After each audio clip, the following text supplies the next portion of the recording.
सूरज अपनी सुनहरी किरणों को धीरे धीरे समंदर में समेट रहा था। समंदर की लहरें एक मधुर संगीत की तरह किनारे से टकरा रही थीं। वहीं एक जोड़ा हाथ में हाथ डाले समंदर के किनारे पर बैठा हुआ था। ये कहानी आरव और सिया की है, जिनकी मुलाकात इस खूबसूरत शाम में हुई थी। आरव एक शहर का लड़का था जो हमेशा अपनी जिंदगी में व्यस्त रहता था। उसकी जिंदगी में सिर्फ काम और जिम्मेदारियां थीं। उसे कभी प्यार के लिए वक्त ही नहीं मिला। दूसरी तरफ सिया एक छोटे से गांव की लड़की थी जो सपनों और खुशियों से भरी हुई थी। वह मानती थी कि प्यार ही जिंदगी का सबसे बड़ा तोहफा है। पहली मुलाकात। आरव एक काम से उस गांव में आया था जहां सिया रहती थी। वह पहली बार इस शांत और खूबसूरत गांव में आया था। एक दिन जब वह गांव के रास्तों पर घूम रहा था, तब उसकी नज़र सिया पर पड़ी। सिया अपनी हंसी से जैसे पूरी दुनिया को खुश करने की ताकत रखती थी। उसकी आंखों में एक अलग चमक थी और आरव की नज़रें उसी चमक में खो गईं। सिया ने भी आरव को देखा, लेकिन उसे पता नहीं था कि यह पहली मुलाकात उनके जीवन की दिशा बदल देगी। वह एक साधारण लड़की थी जो किसी से मिलने या प्यार करने का ख्वाब नहीं देखती थी, लेकिन जब उन्होंने एक दूसरे से बात की तो एक अनोखा रिश्ता जुड़ गया। धीरे धीरे प्यार की शुरुआत। आरव और सिया की मुलाकातें बढ़ने लगीं। वे रोज़ाना मिलते, बातें करते और धीरे धीरे दोनों के दिलों में प्यार का एहसास होने लगा।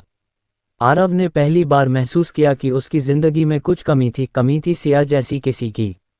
सिया का सरल स्वभाव, उसकी मासूमियत और उसकी बातें, सब कुछ आरव के दिल को छू गया।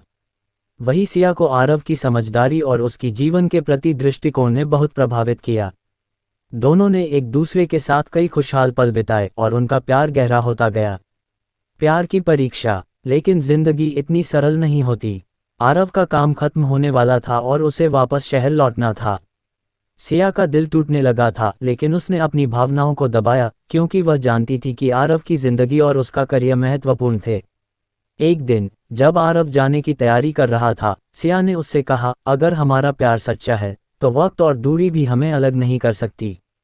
आरव ने सिया को वादा किया कि वह जल्द ही वापस आएगा, लेकिन शहर में जाकर उसकी जिंदगी फिर से व्यस्त हो गई। दिन, हफ्ते और महीने बीतते गए और दोनों के बीच की दूरी बढ़ती गई।